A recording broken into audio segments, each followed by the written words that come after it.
Good morning. It is the 5th of August 2025. My name is Alexandra, and I'm going to give you a little introduction into the science of learning, unlearning, and relearning.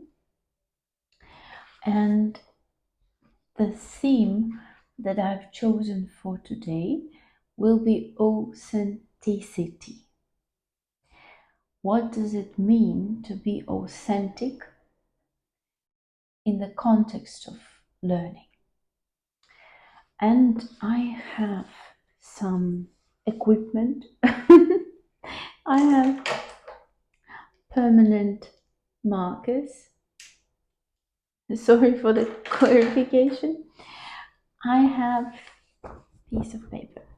So I'm going to draw the symbol of the sun. Please don't judge my artistic skills. And this is also a symbol of gold in alchemy, a very ancient symbol, and also is the cover of one of my favorite books by Rick Rubin called the Art, the Way of Being. Yeah? So how to be an artist. And we will discuss it today, by the way. So this is the symbol of the sun. And you can see this dot in the middle. So when we talk about learning, when we talk about life in general, as soon as you are born, and I really like how Aristotle explained that. Well, to start, Aristotle thought that cognition is not in the brain, it's in the heart. Yeah, which is against the evidence from neuroscience.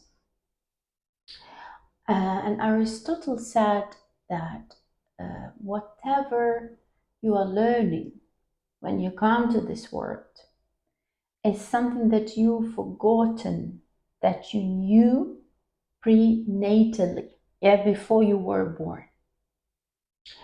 And this is actually somehow looks like the truth, because when we are born, we are exposed to this world and we have to learn.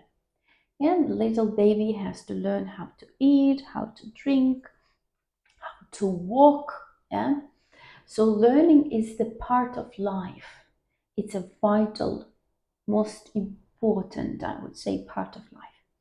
So, and if we look at the symbol of the sun, this little dot. So this little dot is you're born, yeah, so you are in this macrocosm, and you're also in your microcosm, yeah? And learning is happening to you.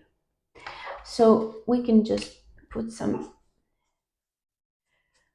signs that learning is coming towards you. Yeah, this is the information that surrounds you on your way.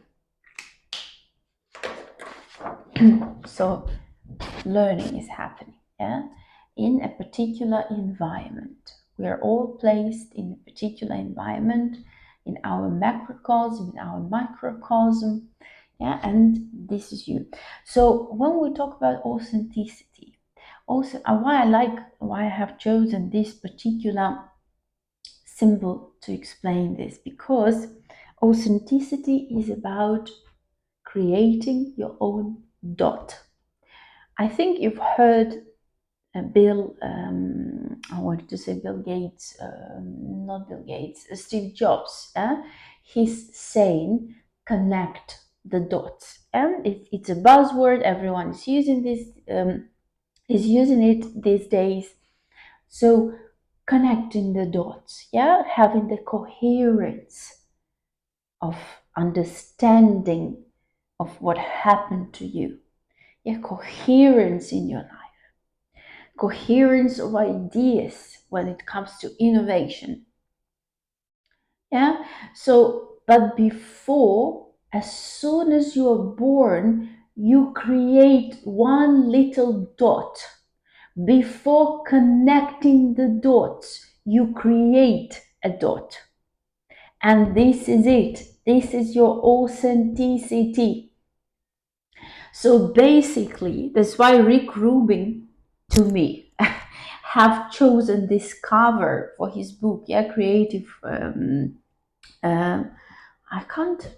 I don't remember it exactly. Yeah, creative way of being. Art as a way of being. I think it's called. You can Google that to double check, because we start with art. So art is the beginning of everything, regardless of your field. If you are a teacher, you have come up with your authentic way of being a teacher, your dot, your art. If you are a business person, you have to first become an artist, because any business starts with an idea. It starts with this dot, with this with the purpose, with the goal, with this very, very, very personal thing to you. Yeah, everything is personal. So if you are a doctor, at first you are an artist. The way you talk to your patients, the way you see the human body, yeah, the way you grasp the anatomy. This is also art. Everything you do, the way you drink your coffee, the way you talk to your family members, the way I talk to you is my way of being. Yeah, this is my art. I'm currently sharing generously, spending my time on sharing my art with you. So this is my dot that I have created. And as soon as you have it in place, all the information that is attacking you every single day will be perceived based on this dot. And this dot is called unlearning in the cycle. It is not learning, it's unlearning. Why? Because you are going to unlearn all this information that comes in and that is against your art, yourself, your way of being, against your purpose, against your goal for life. You're going to unlearn it. It is not going to reach you. It is not going to reach your ears. You are not going to hear whatever is against your art or whatever is against you, because you won't accept it. So you are not ready to hear something that is not the part of you. Have you heard the expression that was Rumi who said, um, whatever you seek is also seeking you? Yeah, because this is about this dot that you have created with your existence. This is about your art, your way of being. So this is the science of unlearning. Unlearning whatever is not you, whatever is not your art. Then we move to the relearning. So you see all this bombarding, all this science showing that in the information that bombards us every single day.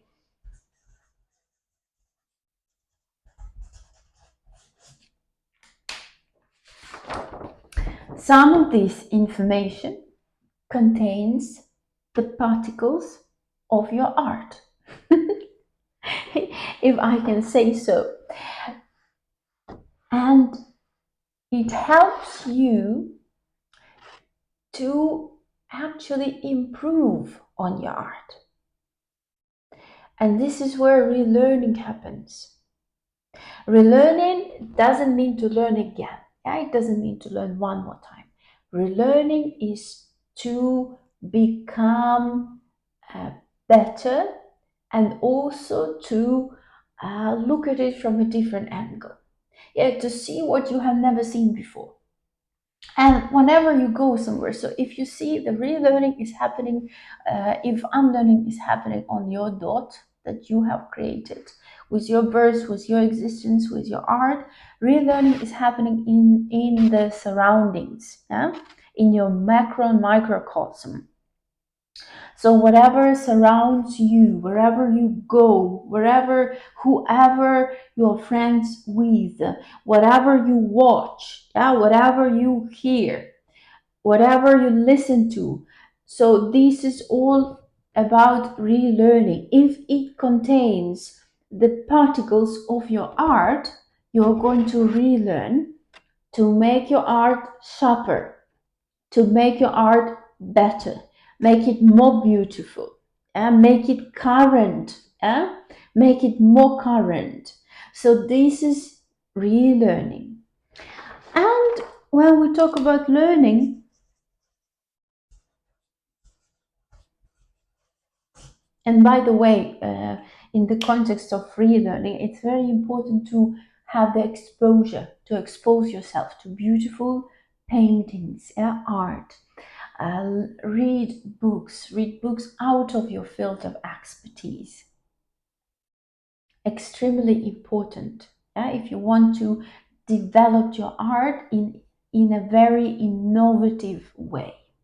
If you want to bring in innovation into your field. Then we've got the learning. Learning is the processing. So this is this sort of mechanical side of the cycle.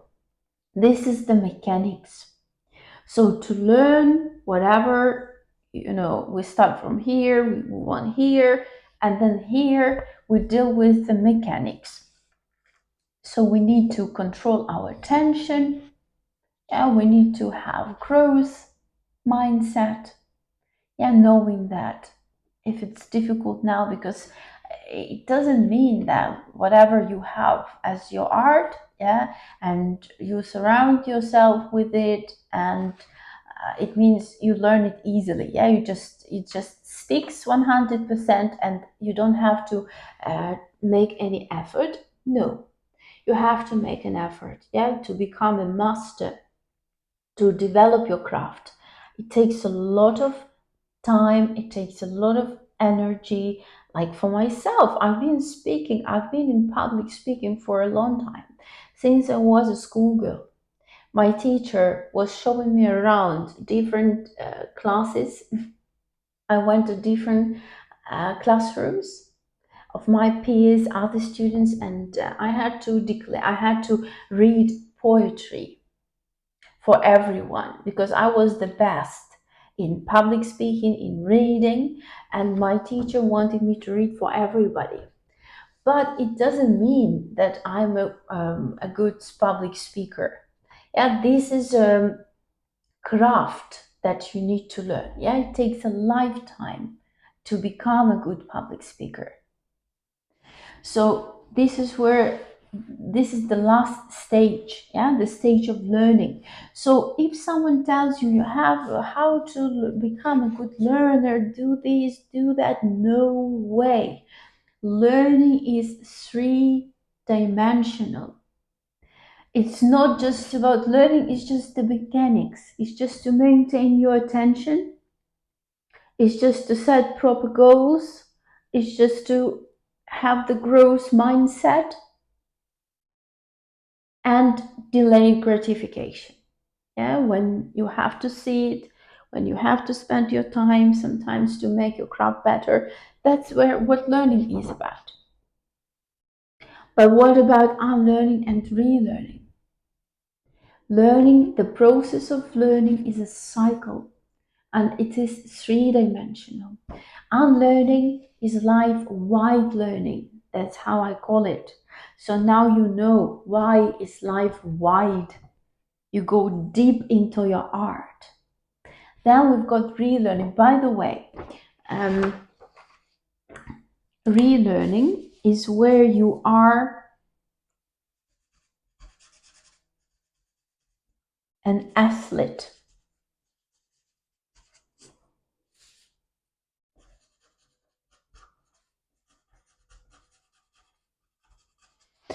And learning is you are an entrepreneur. Yeah, so at first you are an artist. Yeah, you find your art, you find your way of being. Then you are an athlete. And you have to expose yourself to it. You have to be surrounded by it every single day. Yeah, you have to do it 24/7. And then you are an entrepreneur.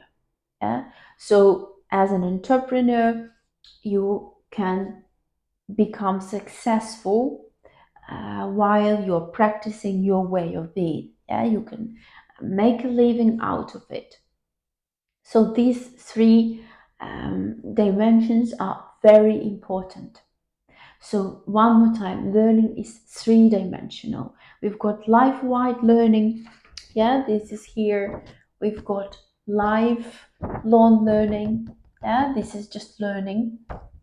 And we've got, sorry, that was life deep. Yeah, and learning is life deep learning. Relearning is life wide learning. Yeah, your surroundings, your environment.